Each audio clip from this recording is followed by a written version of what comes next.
Bakit hindi dapat gawing presidente si Sara? Pakinggan niyo po mga kababayan. Hindi umattend sa impeachment. Hindi sumunod sa NBI subpoena. Hindi sumunod sa mga COA rules. Hindi umattend sa budget hearing.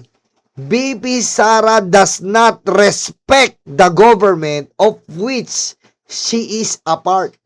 Bakit natin siya gagawing presidente? Attorney Reyes del Rosario.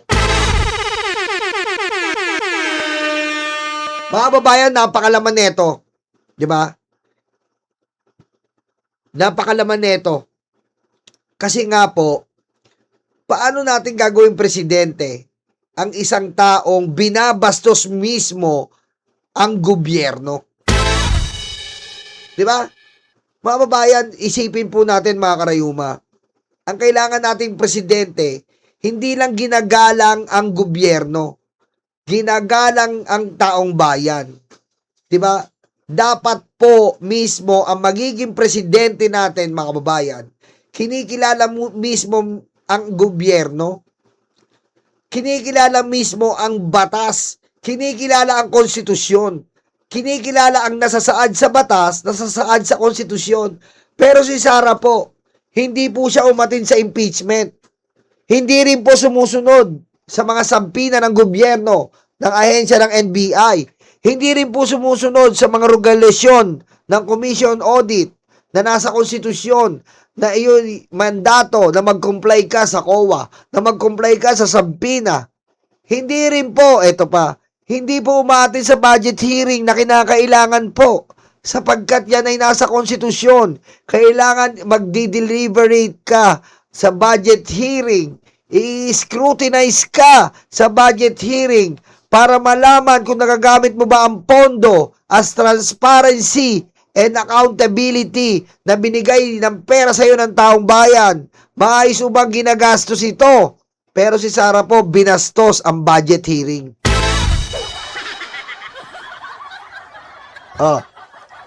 Hindi po talaga nirerespeto ni Sara ang gobyerno na kinabibilangan niya. Ngayon, bakit natin iboboto ang ganyang klasing tao na mismong gobyerno na pinapangarap niyang pamunuan ay hindi niya po mag-irirespeto?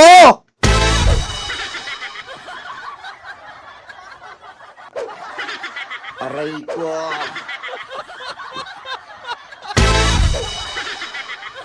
Diba? Ano po mangyayari, ha? Ano po mangyayari sa mga ganyan, mga kababayan? Ang mangyayari po sa ganyang bagay, mga karayuma, wala pong mangyayari.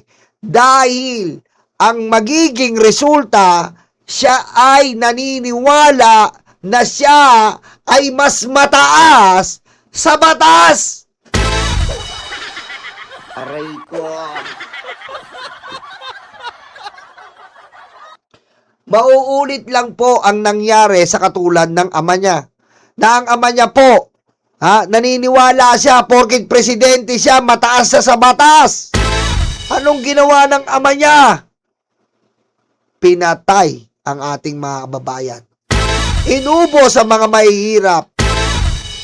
Siya po ay mas matindi pa sa martial law. Ganun po ang mangyayari uli sa ating Pilipinas. Kapag hinayaan po natin ang mga Duterte uli. Kasi hindi nila nirespeto.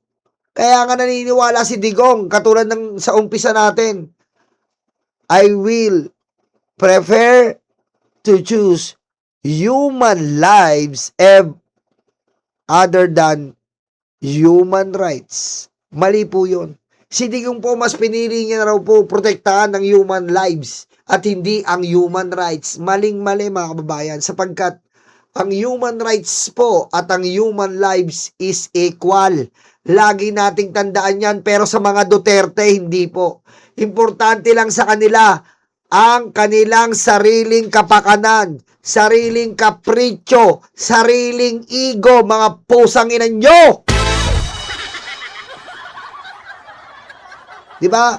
Kaya po mga kababayan, maging matalino tayo. etong si Sara Duterte po ay kinakailangan na po immediately kailangan pong ma-impeach ito.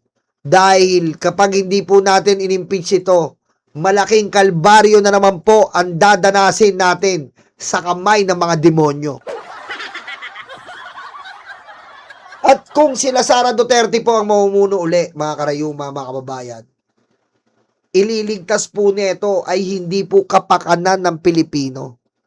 Ang ililigtas po nito ay kapakanan ng pamilya nito. Aayusin niya lang ang pamilya niya. Didiretso na naman nila yung nakawan nila. Aayusin nila ang mga kaso ng pamilya niya, ang mga kaso ng kaalyado niya. Lahat ng pinapakulong natin, palalayain nila.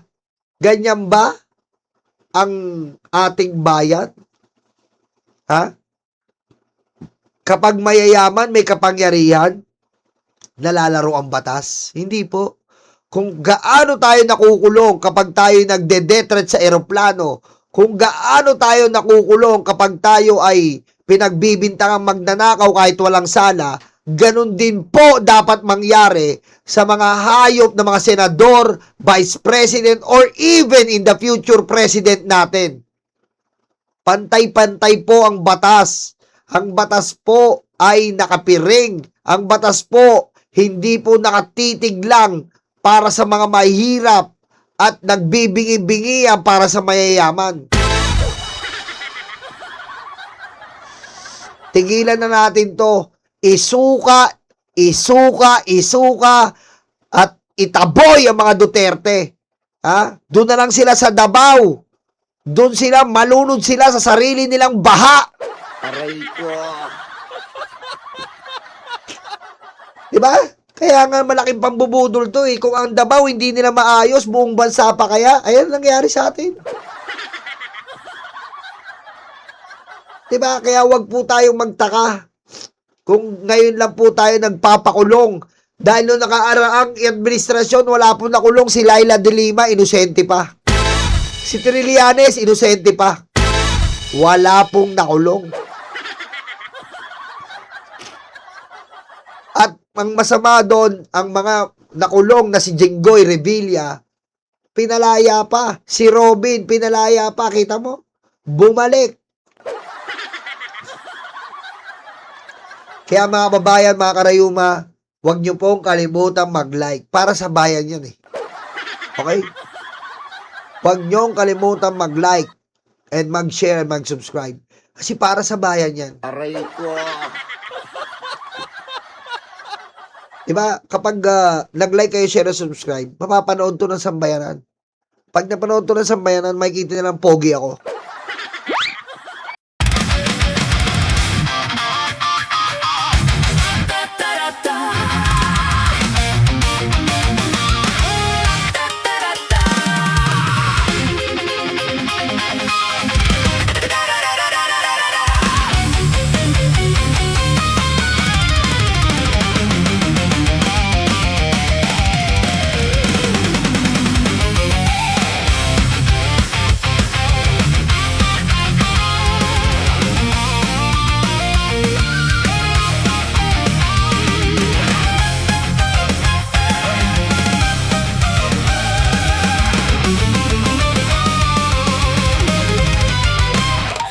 Madilim daw ang paligid, putukan daw ay maririnig. Takot sa kanilang mata, ikaw ay madadala. Huwag kang palinlang kaibigan, Judas na 13 yan. Sinira nila ang Senado, sobrang ganit mga ito. Hindi nyo na maloloko mga Pilipino. Gising na gising kami sa kabobohan nyo. Di bumenta ang pelikula, pati ang drama sa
para lang kay Sara.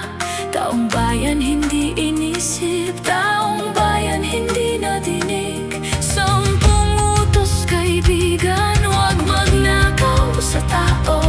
Sinungaling